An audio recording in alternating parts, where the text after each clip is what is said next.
All right, everybody. Hope everybody is doing well this Wednesday night. We are excited to go through this stuff that we got covered for you later here. Had a great weekend. Actually, a week ago, from Thursday through Sunday, I was in Orlando at Podfest 2020. If you weren't there, you missed out on an amazing event. It's always awesome. It was its fifth year, and they had something new they added this time on an extra day on, well, really 2 days, Thursday and Friday. The first part of Friday was VidFest. All day Thursday was also VidFest. Well, because Podfest is usually kicks off at in the afternoon on Friday, and it's all day Saturday, all day Sunday. But Chris Cosmosis did a really great job of bringing in an extra day and a half for some special tracks, and they had one that was on VidFest.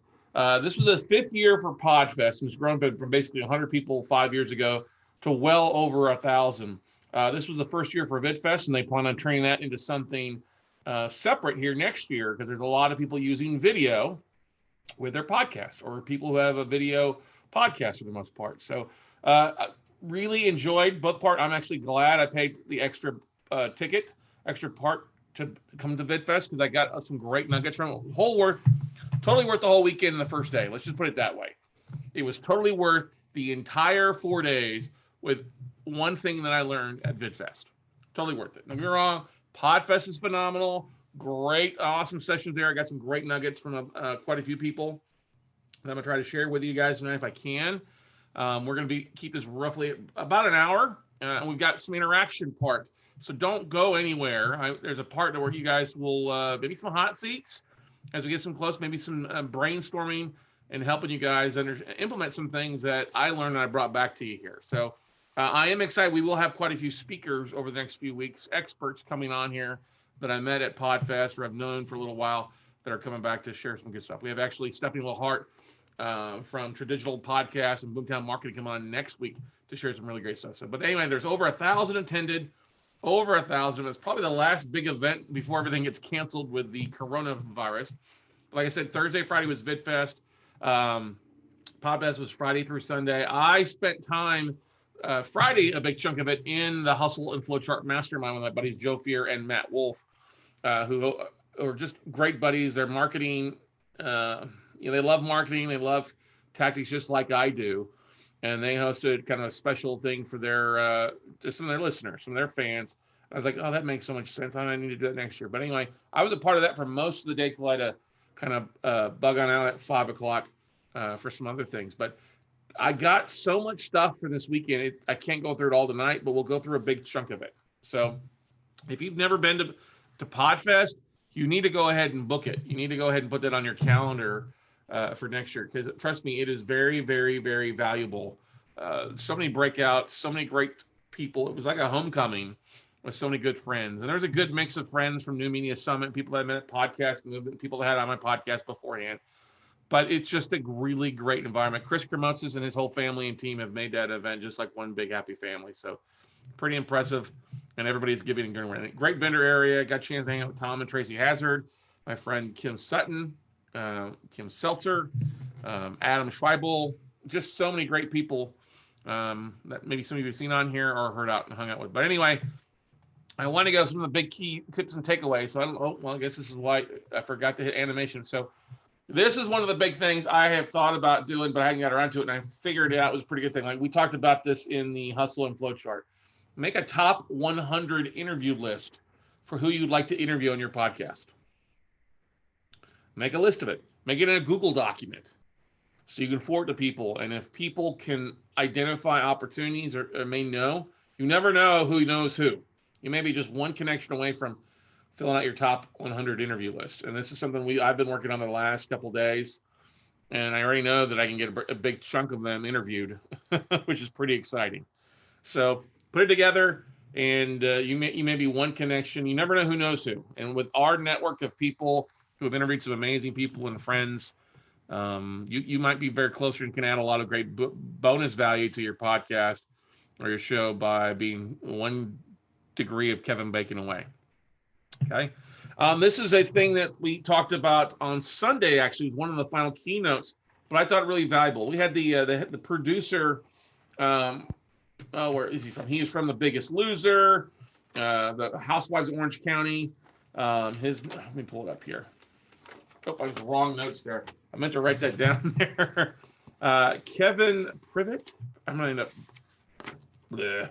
I'm sorry, Brent Pinvidich spoke on this, and he has the book 3 Minute Pitch, which is really good. Talking about if you've got an idea, a podcast episode, a show you're pitching, you really need to have it down where people can understand what you're talking about in 3 minutes or less, or it's going to be confusing. I think a lot of us get into thinking about dragging things on. I think we need to implement in their podcast is get to the point in the first couple minutes of your show. Yes, don't get me wrong. Some people like the banter back and forth, but the more you can get back to the direct topic of the show, the longer your people are going to hang around and listen. And I've seen that on shows that I haven't really gotten to the point. After 2 minutes, it drops off.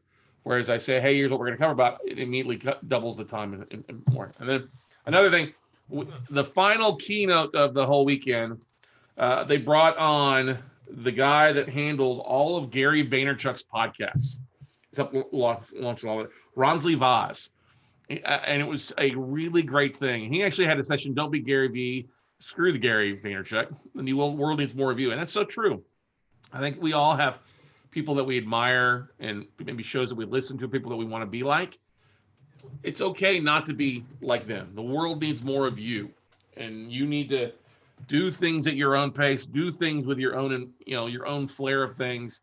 We don't need more Gary V's. We need more of the people that are out there, the people that are on here tonight. We need more Bretts. We need more David. We need more Elizabeth, more Julie's, more Regines, more Sharon's, more Juliet's out there, okay?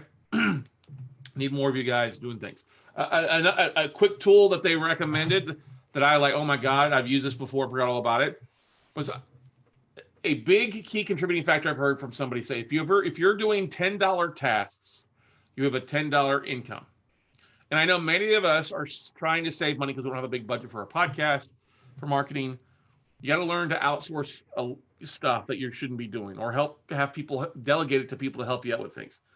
And at first, especially if you're doing something on a repetitive basis that you can hire a VA to do, use a tool like Loom Video to outsource duties to your virtual assistant or an assistant remotely or live.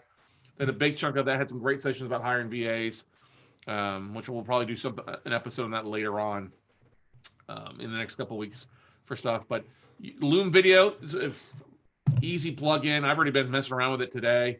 And some different things we use for some of our different workshops and online summits. And I think everybody could use this as an easy way to help you with your educational and stuff like that.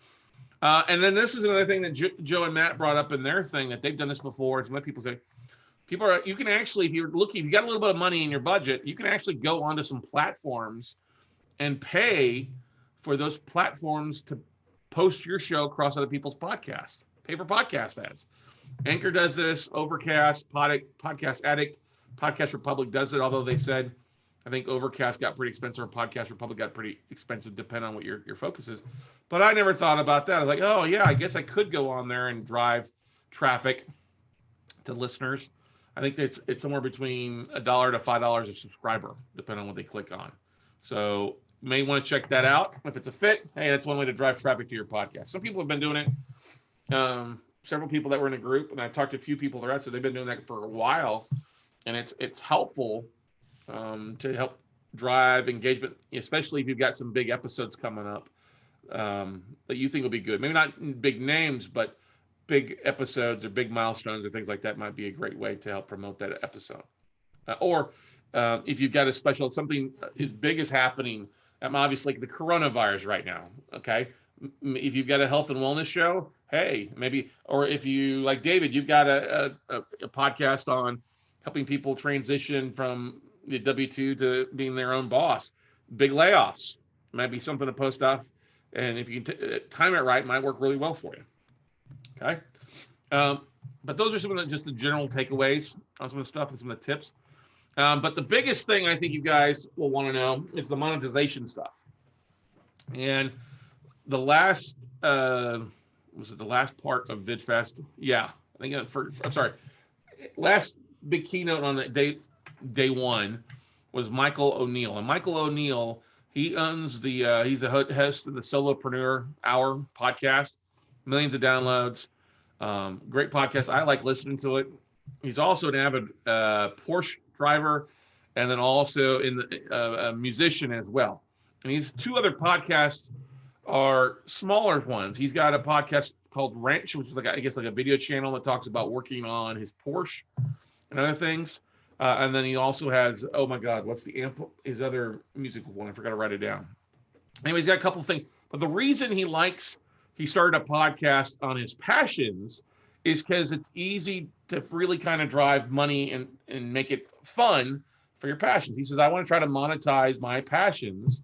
That way it's not work. It's something fun I can do and sharing. It doesn't have to be work. And I think a lot of us fall into that with our shows. It starts off as sponsor, it's passion, but then we get bogged down like, oh my God, becomes a job, and we don't want that. Or we're doing a podcast that we need to pivot in our lives and get something else. Trust me, we've all been there. But he's been working on a Porsche rebuild, I think a 1969 Porsche. And he actually, through his Wrench video show, which does only has like 2,000 subscribers, he used his Porsche build and his passions to reach out to sponsorships to get basically almost the complete build, all the thing done with his build through his Wrench podcast. So he'd be documenting this. And so that's one of the things that he used. He leveraged his other podcast. He leveraged what he was working on and the different shows that he was going to be taking the car to and some of the different sponsors that have sponsored him in the past to really get almost everything done. The build up, the fenders donated, the steering wheel, the electrical donated, all this stuff, the lighting donated. And his biggest thing that he said is that you really have to share what you're trying to do, but really talk from a way of what's in it for you. What's in it for them? Sorry, not for you, but what's in it for them, the sponsors. And a couple of things is you want to make sure and share the results. If you've already brought people on that had really good results, great. Share that. Hey, we had so-and-so, which falls in your category. All right. We were able to they've had 200 people sign up for their product. Okay. And we were able to track this with this link, and you can see exactly so many people signed up for that. And that their client, I'm sorry, not their client, but they were able, the people that signed up for this spent $5,000, or they were 15 grand, or they dropped one person signed up for $6,000 speakers. And that's the thing about, if you can add in passions and hobbies into what you're doing, people will overpay for passions and hobbies.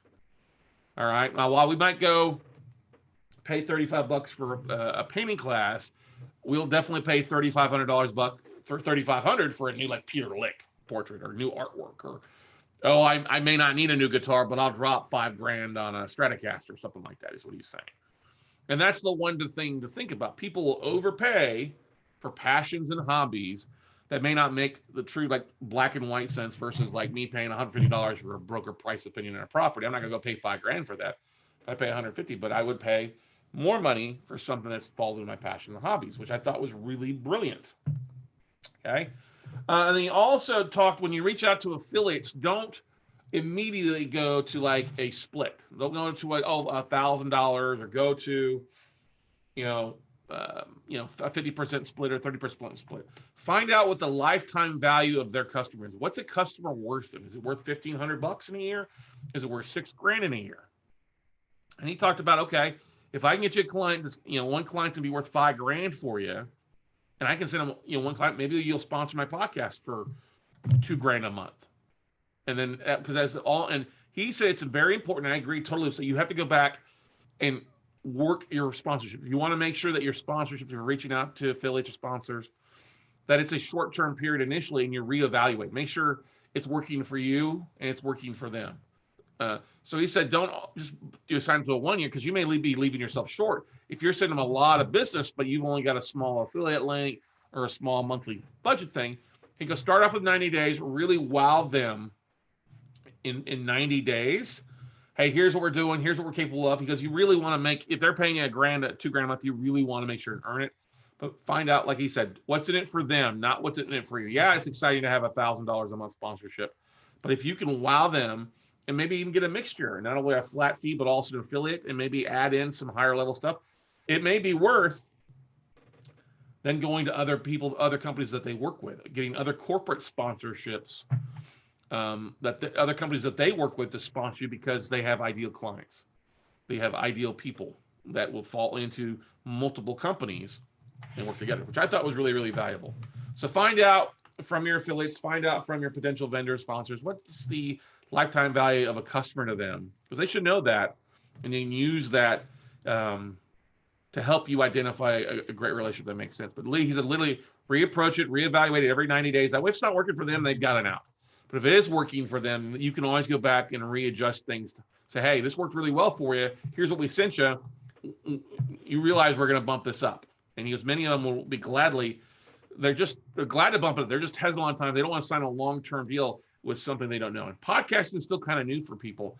But that's why you want to make sure either if you're going to be creating links or things from, use a bit.ly link or use a pretty link so that you can actually see that and track that. And then when you're reaching out to potential sponsorships, you can say, hey, we, Laughlin and Associates is a sponsor of ours, and we have sent them over the last year over 75 clients who've spent at least $1,000 with them.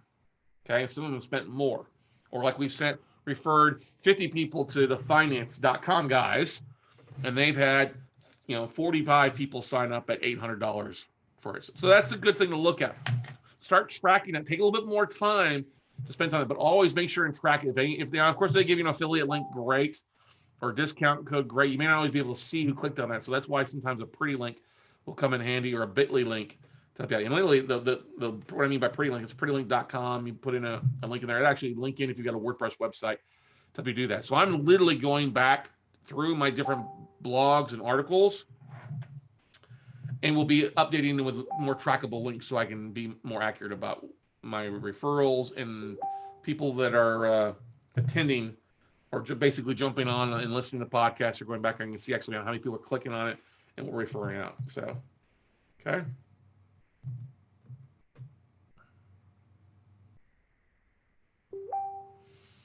All right, let's move on here. Oh, yes. As always, if you're reaching out to some sponsors, talk about your other sponsors. Hey, so-and-so sponsors with us, and they had this much success. I kind of talked about that as well for you guys, okay? Here's a tool on how to identify sponsors and affiliates. How to identify these things? Well, think about products you use. My friend, I had a couple of friends in there that talked about this. What are products that you use and love every day? Okay, that fall in line with a message or are close to the message of what you or your listeners are going through. All right. Products that you use, services that you love, software that you use on a regular basis that you're glad to that you're already recommending out. Okay. Now, a lot of times different software companies will already have an affiliate link that you can use. And that's really good. Products that you use, oftentimes different products may have an affiliate or discount code. Like I listen to Southern Fried True Crime and I hear this all the time for like Get Fresh. Use this link, go to getfresh.com. Use a special code Southern Fried to get 10% off. That could be something you use as well. You may want to look at events that you attend that are in your industry. Okay. And the thing is, maybe you want to come in and have a sponsor your booth, sponsor your tickets there. It may not be a flat thing. Maybe they're sponsoring your artwork. Okay. And you give them a shout out while you're giving a speech. This is one thing that we do. When I'm speaking at different real estate clubs, some of my sponsors are like, hey, I'm going to make sure to put a slide in my thing and talk about you. Okay. Think about different events that you're going to and then reach out or events that you host maybe, because let's face it, there's a lot of online events taking place now because all coronavirus. I mean, we've been doing online events, but we reach out to companies who are like, hey, would you like to be a sponsor for our event? Because we believe it'll fall in line with what you're looking for. Okay. Different projects we're working on. We talked about Michael O'Neill a minute ago. He's working on his Porsche rebuild. So he reached out to all the vendors and talked about the events he's going to be taking his car to, that he'd be glad to have them on, hey, this was sponsored by this, and this. Okay. Speaking of events, like I said, if you're speaking from the front of the room or you're speaking somewhere, you may want, hey, maybe you're wearing a shirt. Okay. Maybe you're wearing that's something that's sponsored by that they're taking photos of. Okay.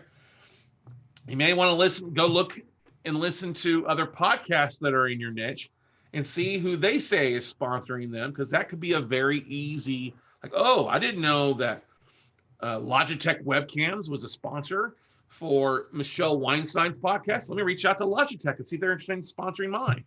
Or I didn't know that Rentometer was sponsoring Tyler Chef's podcast. Let me reach out to them and see if they'll sponsor my podcast. All right, that's a real easy thing to do. Pay attention.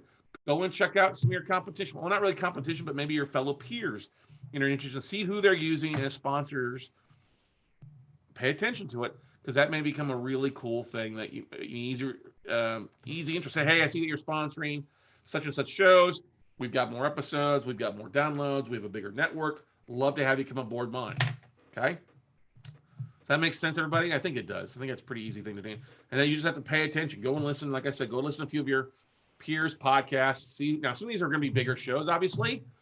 And if you reach out to a service and they say no, let me say, like I use Infusionsoft. I have an affiliate relationship with Infusionsoft. But if Infusionsoft were to say no, that they didn't want to sponsor me, I would go to MailChimp. And I would reach out to MailChimp. And MailChimp will be glad to give you an affiliate link for everybody. Or Aweber. Does that make sense? If I didn't have an affiliate relationship with Zoom, I would go to GoToWebinar. Or maybe Webinar Jam. If ClickFunnels didn't have an affiliate relationship, I would go and be talking more about lead pages. Does this make sense, everybody? Or Kajabi, whatever, okay? Look at the sponsors of the expos. Go to the websites, see who their sponsorships are, or who's paying for booth space, or who's paying for, this is like the easiest thing to find at different events, because they're often on the website, they're often listed, okay? Like one of the big events that takes place every year, it kicks off in 3 days, is Traffic and Conversion Summit. And they've got literally 100 different vendors, provided that they're all still going. Or South by Southwest had a bunch of vendors that may be going up. So that's one of the most valuable thing you can do is look, okay, who's vendors at events that you're going to, what are they paying, and will that work for you? If you can drive engagement to them or not, okay? Allison Meldy is a friend of mine. I followed her podcast for a while now, and it's found we've got some very mutual connections. But she's her podcast is Food Heals. She's also got a book called Food Heals. And she posted, I think it was on Instagram story or something, but she talked about having a swag closet. What's a swag closet? Well, she has a swag closet for all her sponsors. Anybody who's been a sponsor. Literally, she's in the health and organic thing, so she's got like a blender sponsor that was donate stuff. They've got some essential oils. She's got some books, I can't think, powders, nutrition, food supplements, stuff like that. They've also, so she's got a closet just for her different sponsors. Now she's been doing this for a while and makes a full-time living at that. But it's kind of the same. Maybe you don't need a closet. Maybe you just need a place on your website to post a link or post an article, or not an article, but a logo, and then a link back, or a little paragraph about what you like about the services or the product. And that's the big thing. She only promotes something that she uses. And I would highly agree with that. You want to make sure you're only promoting stuff that you use and you recommend. And I'll get to that later on. Because if you're using something or promoting something you don't use and it's a piece of shit or it's crap, your audience will turn on you, and that's not a good thing. Okay? So there are different affiliate opportunities. Michael was also really nice. Michael O'Neill and a few others were listed out a couple different websites you can go to find affiliate opportunities. And once again, Podcorn is one of the newest ones. I actually have 15 pending sponsorship opportunities with Podcorn right now that I'm in the process of going back and forth. And this is Podcorn is the one I'm most familiar with, whether it's a shout out or a guest appearance or something creative, anywhere from like $500 to $1,000 or more. It's really kind of a cool thing. Relatively been around, got a whole variety of things. I've got things out for a couple guests, be sponsored episodes, a couple different software packages or a service that I used for years to be on my podcast because I believe in their services, stuff that we recommend already. There's Podcorn, podcorn.com. Next one is Commission Junction. Another thing you can go to, check out all the different things they have available for other products or services, maybe companies you didn't realize had an affiliate that you can use. Now, we're not talking about this to brand your ass with stickers like a NASCAR, but you could definitely find a few, prime the pump, and then that. If it goes well with that and you're doing the good tracking, maybe you can transition it to bigger and better sponsorships. Impact Radius is a really good one with a lot of different affiliate opportunities available for you. That came highly recommended from not only Michael O'Neill, but several people at the table that I was sitting at. Like, oh yeah, that's really good. It's got a lot. Tap Affiliate is another one. It's got some stuff you can look at. Most of these will have an affiliate tracking part of their website where you can post and track things and see how many clicks. JVZoo, I've known JVZoo for a while. It works out really well, if not only for yourself, but to also promote for other people's stuff too. First Promoter is another one that you can use. It's pretty popular. And then AWin is another one. So those are, 7 kind of websites for different affiliate opportunities or sponsorship opportunities that you can find. Right. Like I said, I've only been on Podcorn for a little bit. I am familiar with JVZoo. I've been on their website's pretty easy to work with. The rest of them I hadn't been spent time on, but I will be over the next couple of weeks spending some time on there and looking to see what they have available to offer. And the thing is, oftentimes when you get on these platforms and you got something going, it opens you up to a lot of other bigger ones like Under Armour, Nike, and some other big things too. A couple of my podcast friends have said that they've used with their podcast. So I want to bring it back and make sure and share it with all of y'all. So that may be something to look at. Think about, go on there, check out these websites, check out these affiliate properties, and see if there's something that falls in line with that, something that you would use or that you would recommend. Podcorn is podcorn.com. It's not through Podetize. Okay. Oh, I couldn't link through Podetize. Well, you can still go in there and set it up, Juliet. I just downloaded my most recent article or most recent downloads and send it over. So you don't have to. You can download your matrix. I just did a screenshot from the matrix, from the Podetize matrix, and send it over there. Not that hard to do. Still can hook up everything there. Just need to do a manually, like a screen print. Okay. All right. And I think Tom is working on that, so we'll link up with some things. It shouldn't be too difficult to do with an API. All right. Moving on here. Some more tips that I found very valuable for marketing and monetization. Okay. We talked about this before. And create a pretty link and a bit.ly link for every link you post.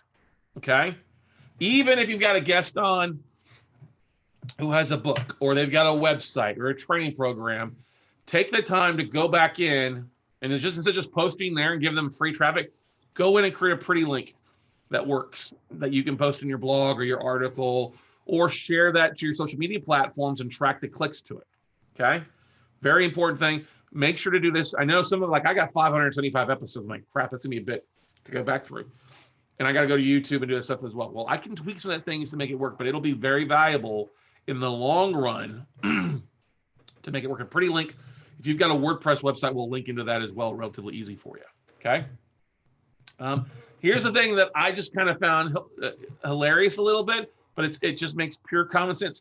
Create your Amazon account, and everything that you refer out to, books. If you refer a book to somebody, like I love talking about the Think and Grow Rich or Outwitting the Devil.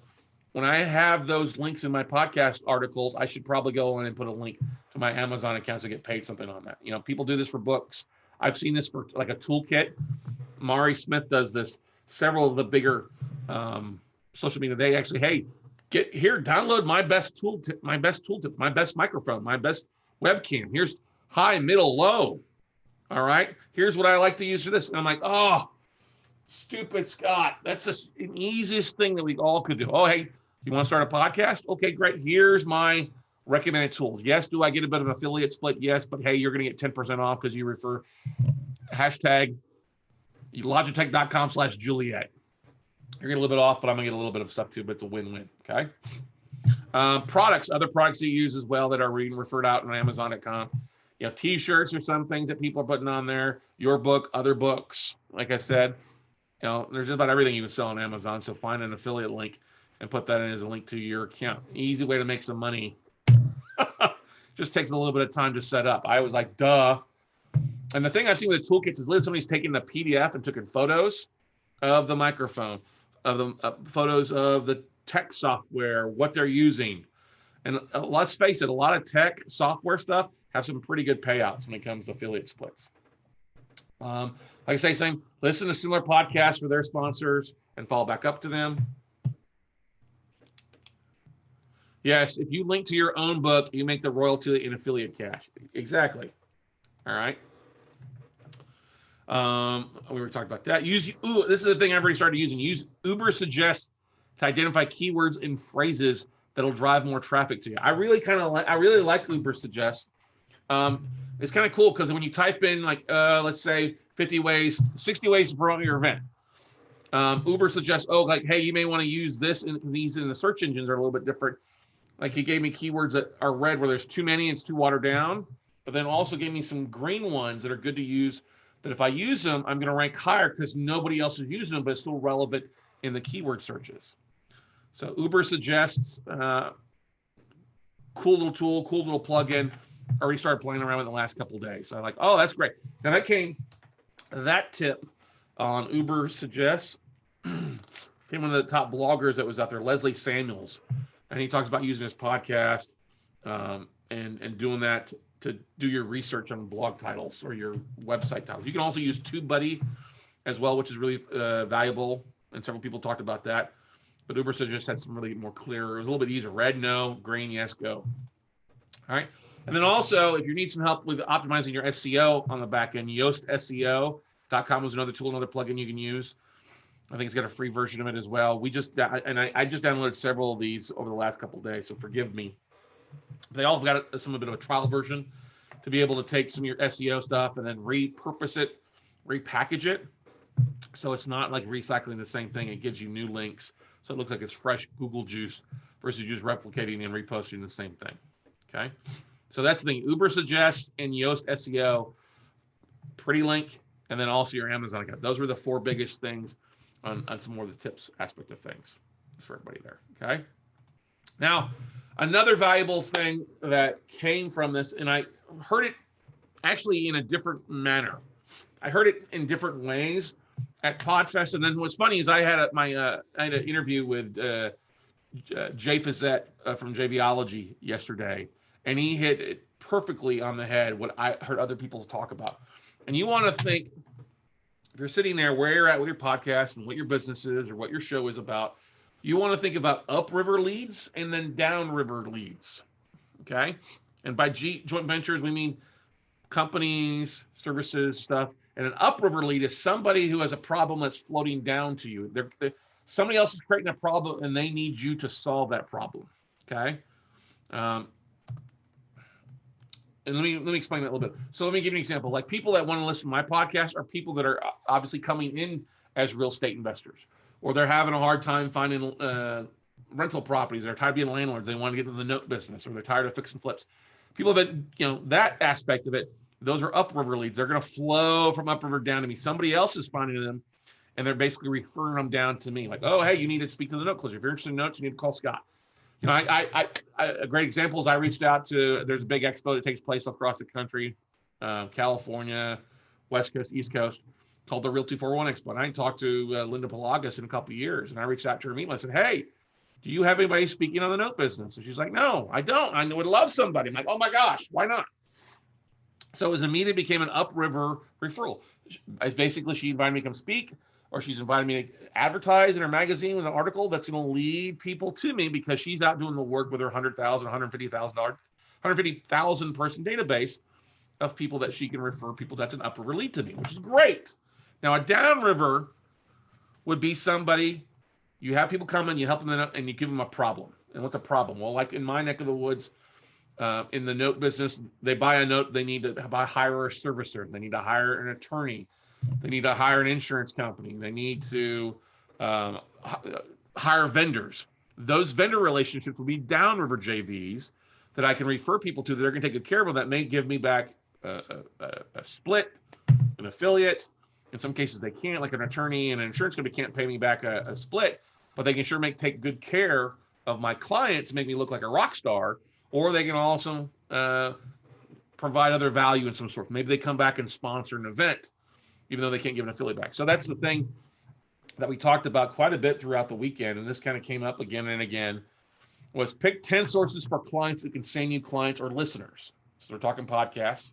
I know a lot of us using podcasts though in our business. Pick 10 sources, all right? And then pick 10 sources that you can refer your clients to, that people, when they come to you, after you worked with them, you refer them out to other places. Now, some of you guys are really good at this. This is the whole premise of why I started my private Facebook group for podcast hosts and guests I've had on my show and hosts that have had me on their show, was that we can cross reference. And was it really the big thing in the Mass Media Mastermind I did in Disney at the end of the year, was we brought in 10 people to cross promote, cross source. I mean, Juliet, you were there. Meryl Chandler was there. Aaron Young, Alicia Corey. There's a whole variety of people there that we bring together so we can cross source. So good thing to think about is, so like for me, 10 sources for clients that can send you clients would be like, okay, let me listen to other real estate podcasts that aren't in the known industry. Okay. Maybe like the landlord or the rentals or the commercial. Okay. Or like I'm booked on a military podcast. They're looking for passive ways to invest. Notes are a great way to passive. So I've got an interview on a real estate podcast that's based for the military. Okay. Also, real estate expos and conference, different events. Can you be a speaker at these? Are they ideal for what you're doing? Okay. Different conferences, they can say, okay, hey, we've got an event going on. We need somebody that's going to solve that aspect of things, of what you solve. We need you to come in and solve these people's issues. Okay. Same thing like meetup groups. Are meetup groups, and is there a niche in meetup groups that you can go speak at? You can go talk to. That they have people come that have issues. They're looking for deals or looking for something. It's a great thing. For me also, like self-directed IRA companies. There's like 50 different self-directed IRA companies out there. They're helping people get invested. They're looking for investments. They're looking for deals to buy. Great. That's a great place for me to go and speak at or talk to or have them refer stuff to. Okay.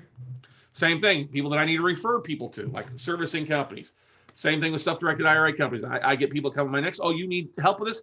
I can refer you back upriver, or I can refer you downriver, or sometimes your upriver become downriver and vice versa, because you get such a good mix of they're like, they want to help you and you want to help them. Okay. Different websites. Like for me, we deal in real estate, and there's different websites that have different deals available. Maybe I can bring them on as a sponsor or vice versa. Okay. I would really love it. I think it'd be a great thing if you guys actually took the time to do this, took the time to sit down and go through this. So let's work on this. And what you want to do is, if you got pen and paper there, let's take some time. We're not going to do 10 by 10. We don't have time for that tonight. How are we doing on time here? Oh yeah, we're doing good. Why don't we have somebody jump on here? Let's see if we got our let's do this. Let's see who we haven't had on as a hot seat yet. Brett Swartz, you want to come on a hot seat? Talk about some ideal referral sources for you. Let's see who else. David, we've done, maybe you, David. Let's see here. Who else? All right. Brett, you said you want to do that? Okay. So let me bring Brett on then, because I think you've got a really good niche aspect of things. Yeah, I'm here. Can you hear me? Yes, sir. I sure can. Let me do this. I'm gonna promote you to panelists so people can see you.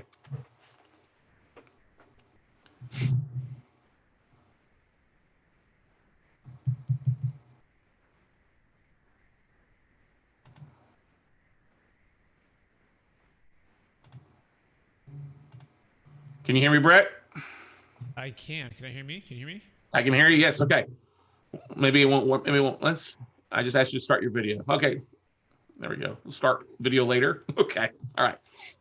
So let's just talk about it. So Brett, let's talk about your show a little bit, so everybody that's on here gets a feel for it real fast. Absolutely. So Capital Gains Tax Solutions podcast, we try to bring on top professionals like Scott and financial advisors and real estate professionals, CPAs, tax attorneys, to talk about different ways that people can defer capital gains tax.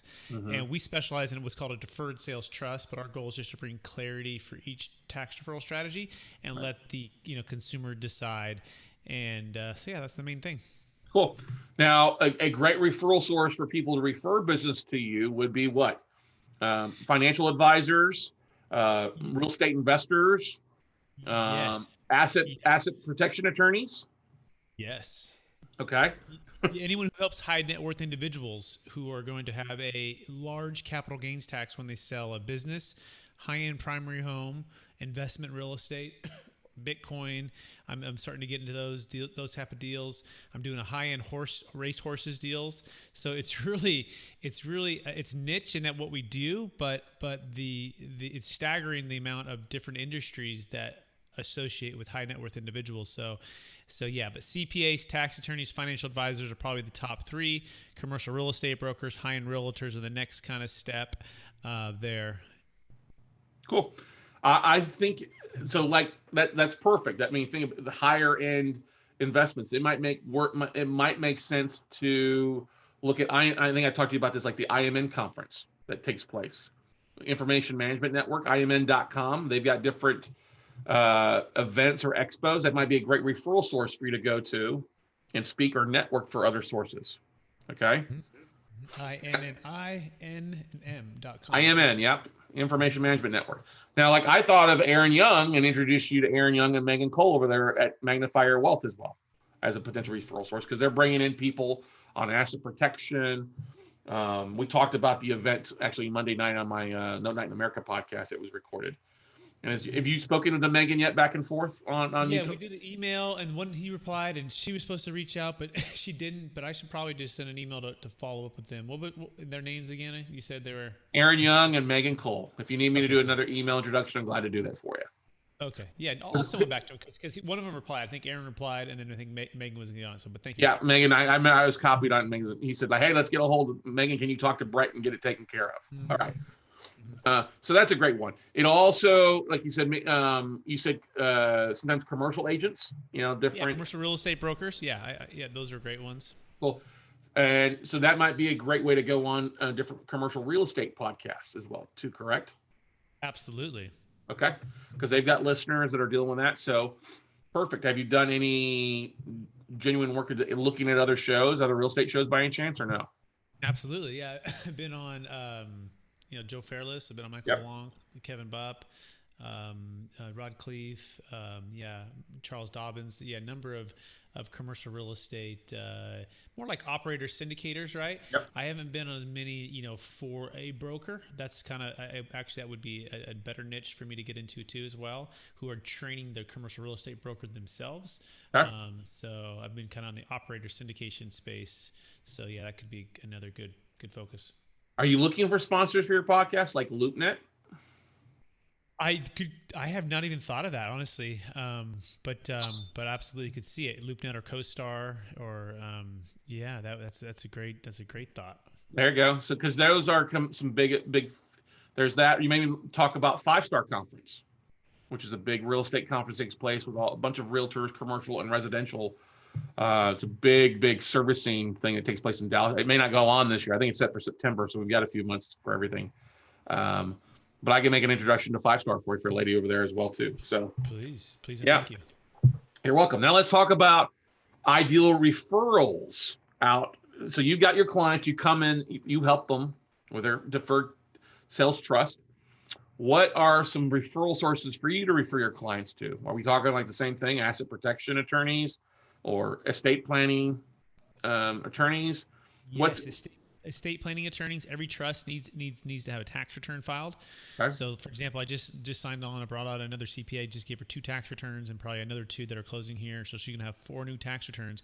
Each tax return is somewhere between $1,000 and $1,500, right, per year, recurring probably for forever. So CPAs are big.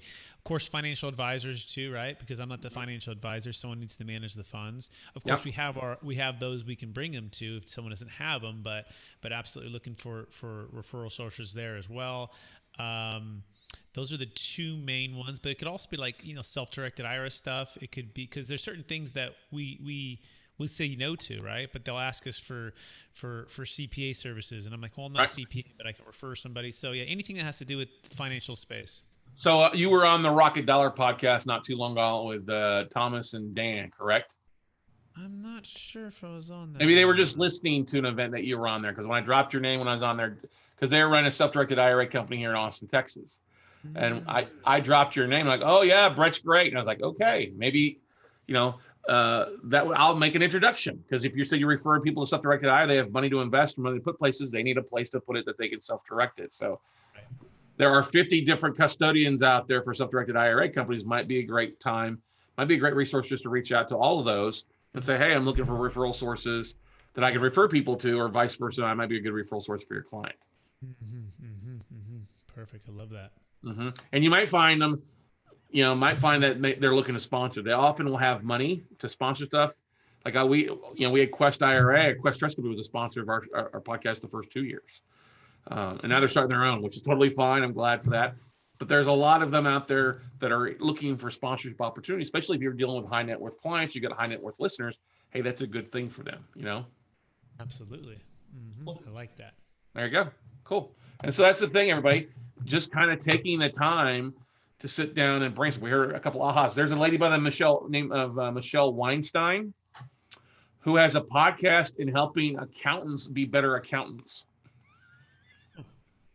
Might be a great referral. It's like his ideal as a kid. Because she's working with a ton of CPAs in California and throughout the world out there, around the United States, and coaching. So I know she might be a great referral source for a podcast or an introduction. I'll make sure to make that introduction happen for you. Thank you. You're welcome. Any other questions? Anybody else have questions about this? Was that helpful, Brett?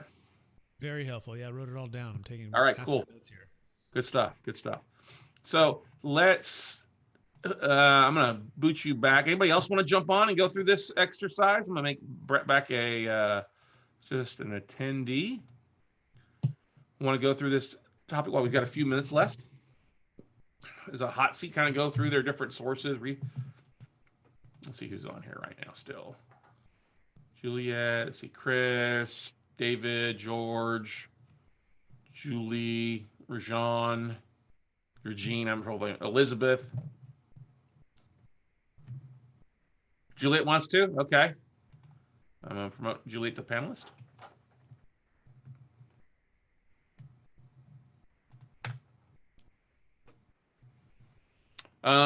Elizabeth says, how about podcasts for corporate women? Okay, we'll come back and answer that question in a second. Juliet, so you there? I'm here. Okay. Let me do this. Let me see here. I'm going to ask you to start your video. It's easier. Or no, maybe not. Maybe it won't. Anyway, all right. So tell everybody your podcast and the focus of your podcast. So my podcast is called Promote, Profit, Publish, and the focus is the author, coach, speaker, tech world, all around, all of that. So if you were to look back at if your clients fell into 1, 2, or 3 buckets, what would those 3 biggest buckets be for your ideal clients? For my ideal clients, of course, we do the assessments. So people who want the lead generation, lead qualification assessments, that's most of what we do. But we also own a publishing company. So we work with entrepreneurs who bring us books. And most of the time we tell them, let's do the assessment and then write the right book. Okay. All right. So you want to get a hold of people before they publish, not after. We want to get people ideally while they're writing the book, because most of them are writing the book because someone's told them they need the book to be an expert because their products and services aren't selling. Okay. So that's what we use the assessment for, is lead generation and finding out why those products and services are not selling. So maybe an ideal referral source could be ghostwriters that are starting to write a book and they're pulling their teeth out because they're having to write some crap for people. Yeah, they're a little bit hard though, because they don't typically disclose that. Okay. Because they've had to sign NDAs. I get that they're not disclosed, but maybe just reaching out to them and say, hey, if you're ever dealing with somebody who's having a hard time on some things, this might be a valuable tool and have them go through to help them make your job easier and writing easier. Yes. Okay. I got one right now that I can send you. I just is working on mine. So, okay. We've talked the route of having speakers, professional speakers, which you don't want to go to the speakers bureau because you said that's been difficult because there's a lot of speakers that aren't speaking that show up to those events. Is that correct? Wait a minute, for the speakers bureaus? Did you say that the National Speakers Association, you've gone there and it wasn't as successful as you thought it would be? Yeah, one of my big clients is like a really high-powered paid speaker, and he took me there because he thought it would be the ideal client. But when we kind of talk to people, a lot of those people go to the meetings and they talk about it, but they're not really out speaking. Okay. Is there been an event that you think would be ideally for you? Like an event that you think would be really good to get? Like here, let me give you an example. like the traffic and conversion summit that's taking place in San Diego in 3 days is one of the largest marketing events. They were supposed to have 8,000 people. Who knows how many people they're going to have now? Right. They literally, every one of these conferences will list a lot of times their whole speaking schedule, who's speaking on it. Mm-hmm. That might be, and you can go and see who's speaking on a specific subject, might be a good thing to pull up and then reach out to them as well. Because I know you've got that really great testimonial where somebody was able to capture 60% of the room and then pre-booked things. It's probably actually they captured 85% of the room, and about 61% of them were high commitment. And there you go. So we have great testimonials on it. Okay, so that's what I would look at, because especially if you look at, I know everybody a lot wants to write their book, but a lot of time we all know people aren't making money in book sales for the most part. It's leading to the coaching and the high end stuff, right? Right. That's why we do it, because you're not going to make money from the book. The book is a loss leader. Yeah.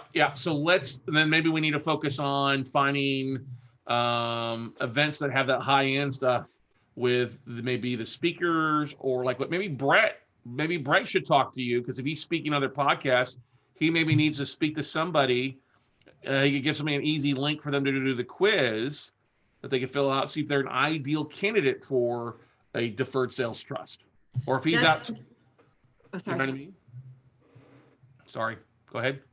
No, that's actually, if you're a guest on a podcast, it's a great lead magnet, because it's really a smart lead magnet. You get a lot of information. Okay.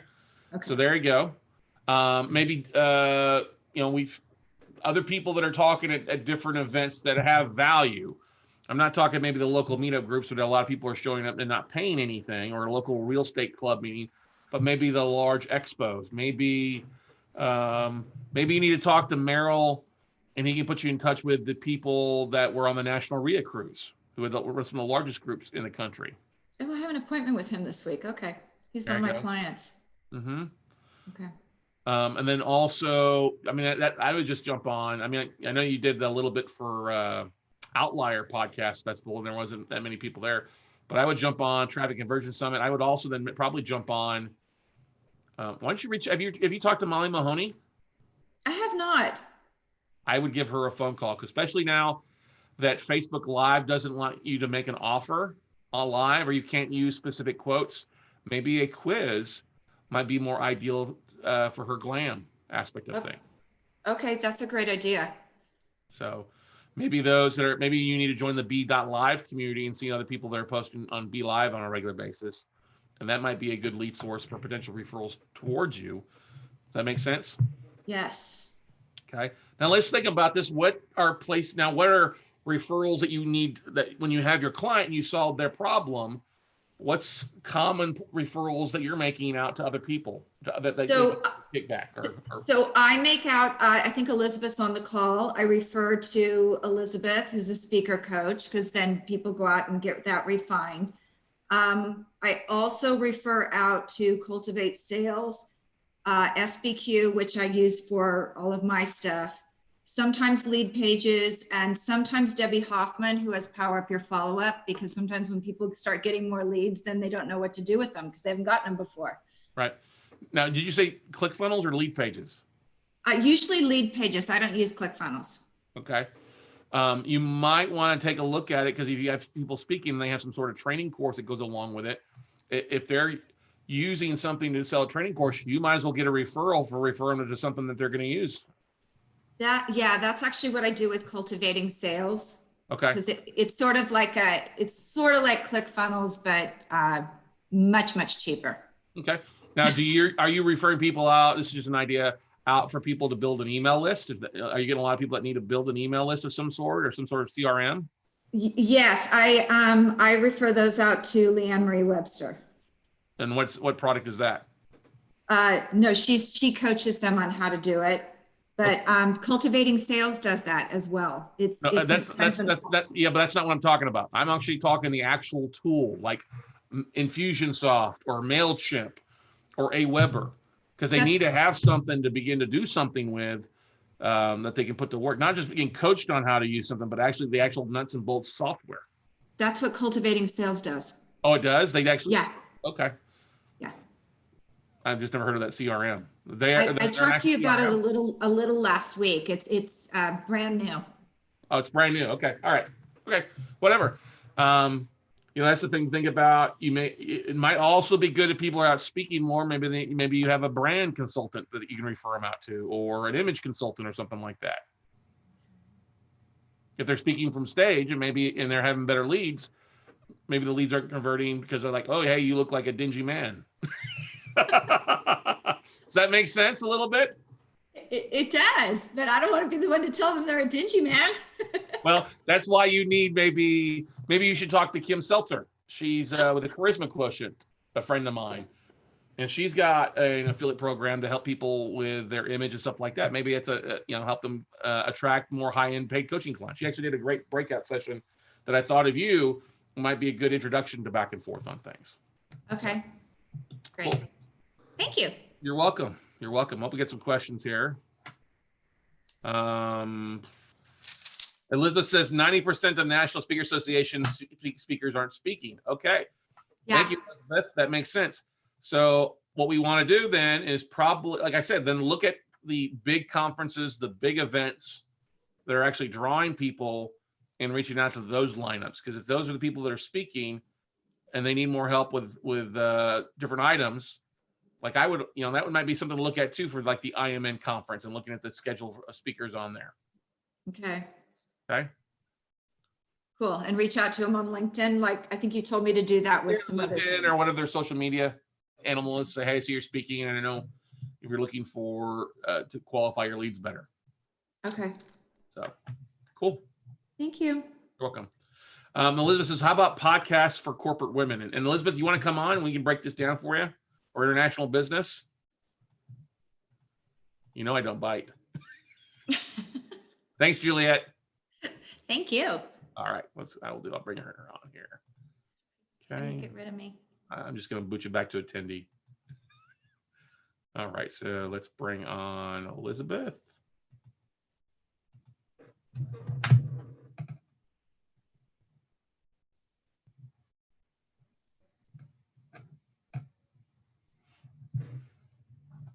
There we go. Hi. There you are. How's it going this evening? Great, thanks. I just came back from a new. Thank you to Juliet. Juliet sent me a client, and we had our second VIP session, and is got some really good stuff. There you go. Well, great. You understand the power in this. So let's dive into this a little bit. So what would be, what events, what speakers, what other places would be an ideal referral source to send you clients, Elizabeth? Or should we talk about your podcast first? For referral sources for me would be, I'm a little stuck with that sometimes, because for the people who do maybe executive coaching for corporate women, I've got a few corporate men, but mostly it's women. I help you sort of reposition yourself as a thought leader if you're only being seen as someone who can get stuff done. I've got 3 or 4 people that I'm helping with that, so that they can get to VP level they're sort of stuck at upper management or director, and they can't get past because they're so good at what they do and people don't think of them outside that. And those are really the fun ones. I really love working with the corporate women. The thing I found about executive coaches and business coaches is they tend to not let go, or they tend to not want to share. So, you've got a client who's paying you, they're not going to let someone else come in and help you. So I haven't quite solved that. Marketers. I'm totally confused. All so right. let's try to shrink it down a little bit. So if you look at your clients, please. Let's try to go to that 3-minute thing. If you could break it down to what your ideal client is in a minute or less, what does that look like? Yeah. My ideal client is a corporate woman who is really smart and who needs to make presentations and is either having trouble either being concise or compelling when they do a presentation, and thus they are not getting the results they need. Okay. And from your previous clients, what kind of background in the corporate or international, what kind of business aspect are there? What kind of focus of their business? Well, the thing is, it's mostly come through referrals, and there's no consistent source of, I don't have a consistent pipeline. I'm looking for one, but I have a consistent personality type, people who are really smart and tend to be serious and forget to smile. But I don't have a consistent industry niche. Okay. So maybe a good referral source would be my friend Deborah Kasowski. She's from Canada. She has the Millionaire Woman podcast. Okay. I can make an introduction for you. She works with coaching and things like that. But that might be a great referral source. Perfect. Thank you. That might be a good one. It may also, I would probably go back and look at your bigger events, your high tech events and stuff that are speaking. Maybe some speakers that you may not recognize, and maybe reach out to them. Okay. What was it? Because there was an event that I was at, and it was a high tech event for women, but they mostly had men speakers there. So reaching out to the director and asking, hey, who do you know who's an up and coming speaker that might need some help to get over the hump? Okay. Might be a good one to reach out to some of these bigger events. Let's see what else would be a good one. Are there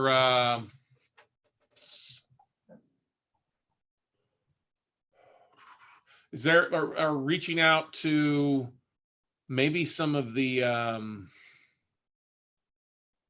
where's home for you? You're in California, right? Where we're at? California and Germany, Austria. So I'm half the year the US, half the year Europe. Where at in the US? California. What part of California? San Francisco and Portland, Oregon. Okay. So all right. Northern California, Pacific Northwest. Okay. Great then. San Francisco's got so many like high tech networking. Maybe reaching out to some of the bigger firms when they're not working remotely. Yeah. Right, exactly. And maybe saying, hey, are you looking to promote some of your women execs that need some help with stuff? Maybe it's something that you can come in and work with one-on-one, or do some coaching with some of the higher level executives of the women that are on the up and coming side of things. I am working on that, and those are great clients for me. Okay. Yes. All right, perfect. Are there any meetup groups for women, not life coaches, but oh my gosh, mentorship, like high tech mentorship? Yeah. Are there some?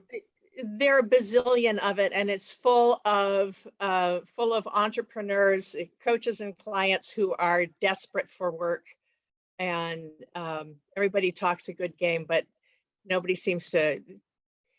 There are 2 or 3 groups that I do really work with and have cultivated, but a lot of them are people like me who are there looking for clients. Okay. And you speak multiple languages if you're half the year abroad? Yes. Okay. Yep. Are you looking for clients in I'm sorry, you said Germany, was it right, or Austria? Germany and Austria, yeah. Okay. I would think there's probably some high tech firms over there too that might be a good, if you're probably tapped into as well, but might be a great referral source for some of the different European conferences that take place throughout the year as well, potentially. Yeah. Exactly. I am, for my podcast, if you know of anybody, I'm looking for someone who's a speaker bureau or a speaker agent that you can trust. Okay. If you know of anybody who does speaker bureaus, I'm at the point where I need to interview somebody like that. And okay. I would have you talk all I seem to find are the crooks. Yeah. So. I would have you talk to my buddy Tom Singer, who speaks professionally. Okay. He'd give you a good Tom Singer Jr. And if you drop me an email, I can make an introduction. He's out traveling right now, but that would be a good speaker. He could give you some insight from the speaker bureaus, because he's hired out for some of those, for some different events from time to time. Okay, thanks. Yep. There's something I just thought about though. Damn, it was good. Darn it all. It just went the way of the dodo bird. All right. What are some referrals with your clients? What are some places that you refer your clients to once you've worked with them and helped them out? Okay, so I refer people to Juliet often. Okay. I sometimes refer them to Debbie Hoffman. I refer people to, there's a wonderful stylist that I work with, and I refer people to her, and she will travel. Okay. And I've worked a lot of stylists, and she's someone whom she really knows her stuff. So there's that. I'm looking for a speaker agent or someone who will book speaking gigs, or someone who's got a VA who can look speaking gigs. I don't have a good one at the moment. I just lost the one I was going to used to use. Okay. So those are the people I refer out, and I connect people to referral sources all the time. I'm referring all day long. So I do a lot of that. Okay, cool. Awesome. Hopefully this is And helpful. and Tom and Tracy Hazard for Podfest. I was do gonna talk about I that was a thinking of lot. Tom and Tracy, but I was like, you already know them, so they're golden. Tracy's, especially. I just thought of something. My friend Christine Haas, who runs Media Max Out, who's an ex-Emmy award-winning news anchor. Mhm. She works with people to help them get a little bit more prepared when they're speaking on specific subjects. That would probably be a good referral source for you, and maybe Juliet as well, because she's working with people to take advantage of different things like, if the stock market down, that's a good time for a financial advisor to come on. But working with that and helping them monetize that aspect of things. So that would probably be a good introduction to Christine Haas and spend some time on the phone with her. It's HAAS. Yes. Perfect. Okay. I will Yeah. send you an email and ask you about these people. Thank you. Sounds good. Sounds good. I'll be glad to make an introduction. So, Yeah. All right. Well, we'll wrap that up. We're right at just Pat. Oh, we got a question here from somebody. Yes. All right. That's from Elizabeth. That's good. So thank you, Elizabeth, for sharing. Thanks. Yes, ma'am. All right. So let's go there. All right, everybody. Well, that's kind of the idea, is going through some of these things. What are some referral sources? Think about this. Make you a list 10 deep. And sometimes I've been surprised when I just brain dumped and reached out and said, hey, would it be ideal? And sometimes some of the most off the wall things that I would have said no to begin with actually worked out to be really, really well. If you're looking for speakers at an event, obviously San Francisco is an expensive event place to go to. Maybe reaching out to the Chamber of Commerce or the Events Association. If you're like Vegas, hey, do you have a convention schedule? And then that gives you a convention schedule to go to and start looking at for speakers or people to interview or vice versa for you and stuff like that. So just some ideas for you to work on. But the idea is, everybody, you can build these up river and downriver referral sources that can drive in not only sponsorships potentially, but affiliate stuff or referral sources for you. And don't worry, some people, most companies that I know have some sort of profit built in to do affiliate. Because if you can get any extra affiliate, I get checks in the mail on a regular basis. They're not huge checks, but $100 here from referral, 200, 300, 5,000 from our different affiliate relationships. And it's a great thing to have. And it's straight profit to the bottom line when those things come in, which is really beautiful. So hopefully this is helpful for you guys. This is some of the things we talked about, learned at Podfest and Vidfest this last weekend. We'll go through some more topics over the next few weeks, but next week we've got our friend Stephanie Hart coming on, talk about some of the cool new things going on with Instagram that you guys can start implementing, and you definitely don't want to miss that. So go out, have a great day, everybody, and we'll see you all at the top. Thanks for being here.